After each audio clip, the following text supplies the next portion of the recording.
जब भय होता है तो चंडी और स्त्री याद आती है जब भय होता है, और तो वो भय दूर करती थी, अभय करती थी।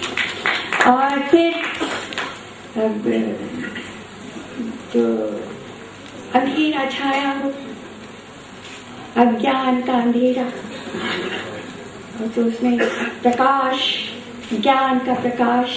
मनुष्य का तो जन्म ही व्यर्थ हो गया अगर मनुष्य के जन्म को ज्ञान का प्रकाश नहीं मिला, तो हम भी और बाकी जो प्राणी हैं इस पृथ्वी पर उनमें कोई अंतर नहीं रह जाएगा। जब तक मनुष्य है इसीलिए कि वो ज्ञान का प्रकाश है उसके पास, वो प्रकाश से भी हमारे जीवन को आलोकित करने वाली भी स्त्री। तो सब मैनिफेस्टेशन जो है, सब जो इसकी अभिव्यक्ति जो है, जो वो स्त्री है। It is also, but on one hand we have this very beautiful। और फिर हमारे देश और देशों में, अब यूके भी जाइए तो अपने को मदरलैंड को मदर नहीं कहते, मदर के रूप में नहीं कहते। बहुत जगह फादरलैंड है और बहुत जगह वो मदर के रूप में नहीं है। Even if it is a woman, the country is seen as a woman, but it's not mother. Mother has a definite, very positive connotation. It protects, not only gives birth, it protects and preserves and sacrifices herself for you. That's mother. So our country is a mother. So हम लोग तो हर रूप में स्त्री को की मान्यता है, उसको मानते हैं, उसकी पूजा करते हैं। But as I said earlier, our society, our country is a studied contrast. So on one hand you have these very noble concepts. On the other hand, also discriminate against women. It is a stark reality that female feticide, which is a shame, the biggest shame, and female infanticide are prevalent and are leading to an adverse sex ratio. As I travel across the country, I travel a lot. We live in a very big country and we can't know the people of our country unless we travel. And I travel a lot and I have a preference for going to rural areas and small towns. And in small towns, not in the rural areas as such, in big cities and in small towns, what do I see? I'm anguished to see clinics which have mushroomed to conduct the amniocentesis tests. We have banned the amniocentesis test. When I was a member of parliament in 85, from 85 to 89, I brought this private member bill that the amniocentesis test should be banned. This test is meant for medical reasons, to find out if there is some abnormality in the fetus, not to find out whether it is a girl and then it should be killed. But this is how it has become. So the girl child is perceived as a liability and subjected to cruelty from the day she is conceived, as the parents have to arrange for her dowry. In spite of having more than 12 lakh elected women in our local bodies, women are still dowry. I think the worst form of social corruption is dowry. Giving dowry and taking dowry.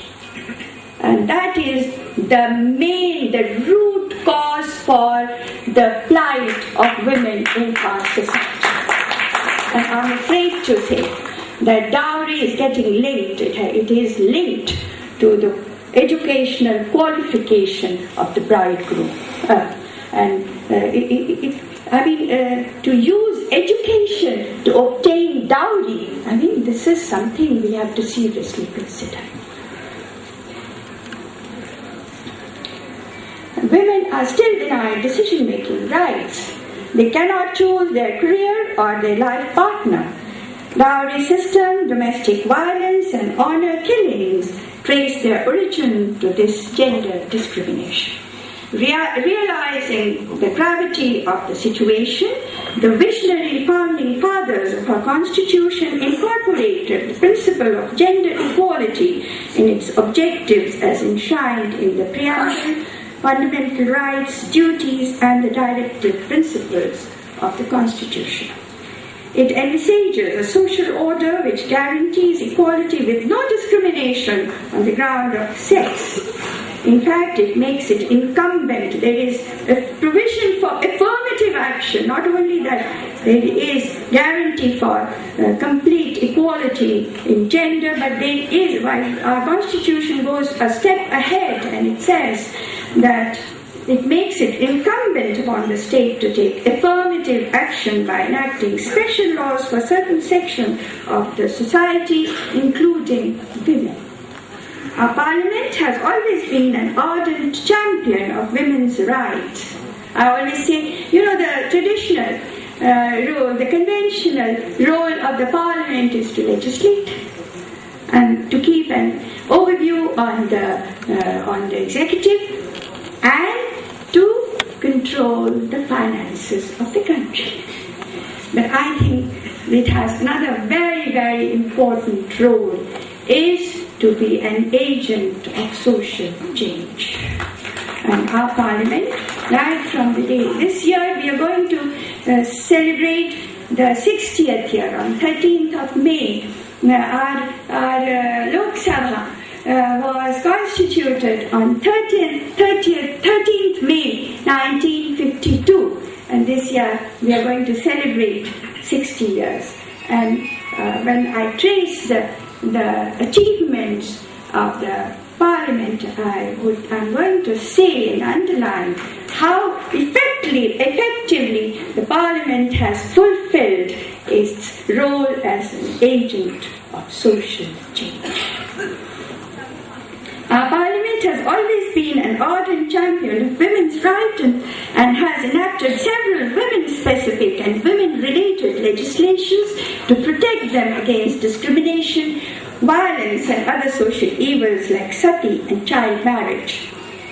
Sati, वो 88 में झुंझुनू के सीकर के पास एक बच्ची 18 बरस की बच्ची रूप हुआ सती हो गई.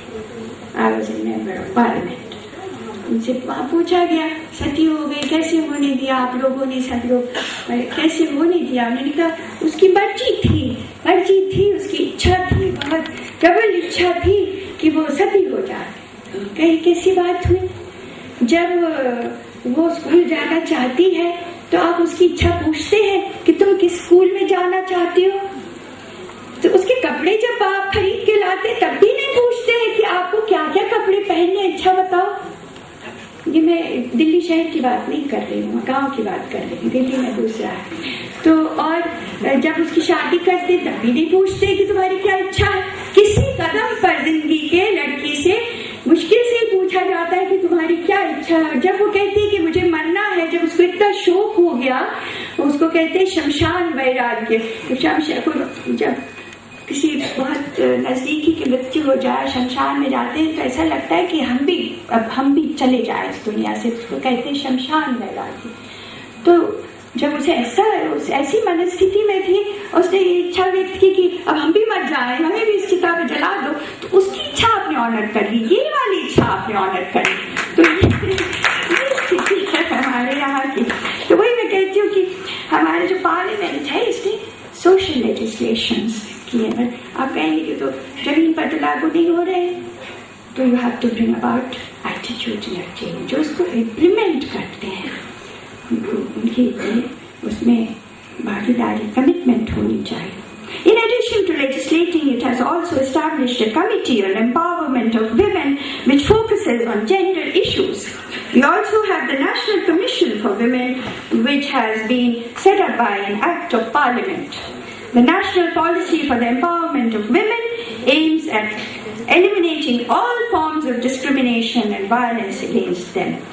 The Protection of Women from Domestic Violence Act recognizes relationship in the nature of marriage, which has been further defined in the recent verdict by the Supreme Court in the D. Velusamy versus D.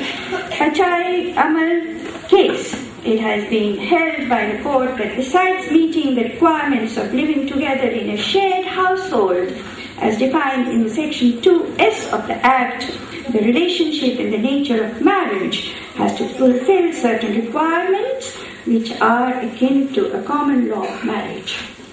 This interpretation of the Act has certainly given voice to such women who were hitherto silent sufferers. I firmly believe that mere enactment of laws is not sufficient to eradicate this scourge. All of us have to be agents of change and strive for social transformation. As responsible citizens, we have to generate awareness and develop a social consciousness that condemns all forms of gender-based disparity and violence. It is only befitting that the book, Married but Not Legally Wed, has been brought out at a time when Indian society is experiencing the evolvement of new relationships